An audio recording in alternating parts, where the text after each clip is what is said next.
maroquinière, c'est un terme qui englobe tout le travail du cuir qui concerne la fabrication de sacs à main, de pochettes de soirée, de ceintures, de petites maroquineries, c'est-à-dire tout ce qui touche au portefeuille, porte-monnaie et ce genre de choses. Le métier est venu me chercher.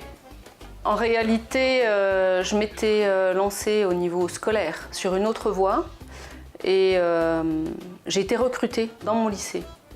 Le recruteur au départ qui est venu me chercher au lycée, c'était pour entrer à l'école Boudard. Donc c'est une école qui est réputée sur la région de Montbéliard. Tout au long de cette formation, j'ai acquis des expériences qui après m'ont fait entrer chez Hermès. Les premiers mois, je ne pense pas que ce soit une vocation qui s'est mise en place, plus une découverte, simplement la curiosité, parce que je suis quelqu'un de très curieux. J'aime savoir comment ça marche.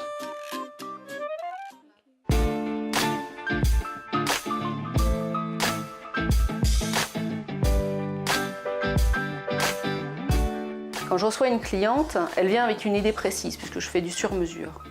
On met à plat ses idées, on monte ensemble donc le dessin, le gabarit. Après, si le devis lui convient, on commence la réalisation. Donc, préparation du gabarit. Et puis ensuite, il faut faire la coupe. Donc, il y a des outils extrêmement tranchants qui sont toujours très bien affûtés. Un outil bien affûté, c'est un outil avec lequel on ne se coupe pas, normalement. Et puis ensuite la parure, c'est-à-dire enlever en épaisseur pour pouvoir assembler. Il y a toutes les préparations de tranches, la surface visible du côté du cuir qui a été coupé. Et puis il y a les assemblages. Donc on commence en général par la doublure, montage de la doublure sur le corps, montage de la poignée, et puis l'assemblage final. Et puis après toutes les finitions. Donc c'est vraiment l'intégralité de la demande de la cliente jusqu'à la réalisation complète, jusqu'à la livraison du produit.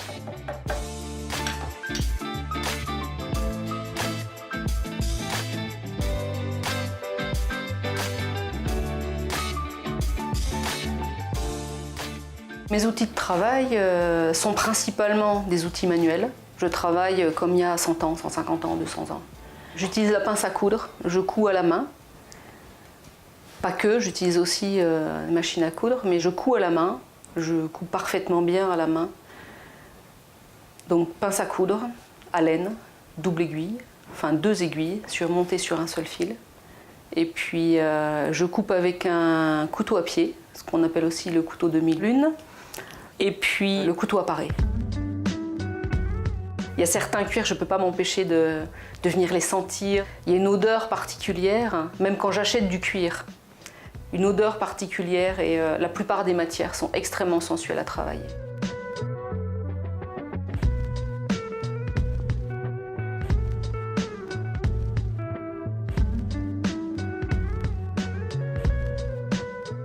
L'avantage de mon métier, je dirais la créativité. Parce que même si le client vient avec une idée précise, je m'immisce dans la couleur ou dans le choix de la matière pour pouvoir guider la personne vers ce qui lui convient le mieux.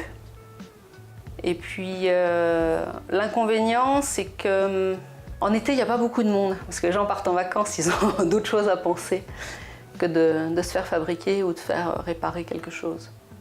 Voilà, donc les inconvénients, c'est les rentrées d'argent qui sont très aléatoires.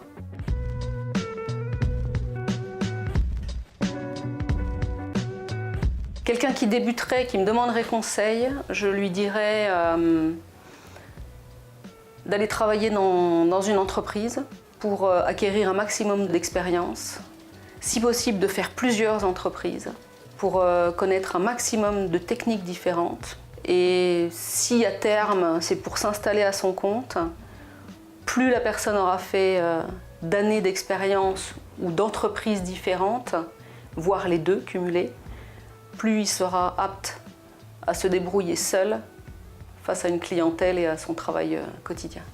Même si le travail est tellement différent, parfois difficile, physique, j'adore mon métier.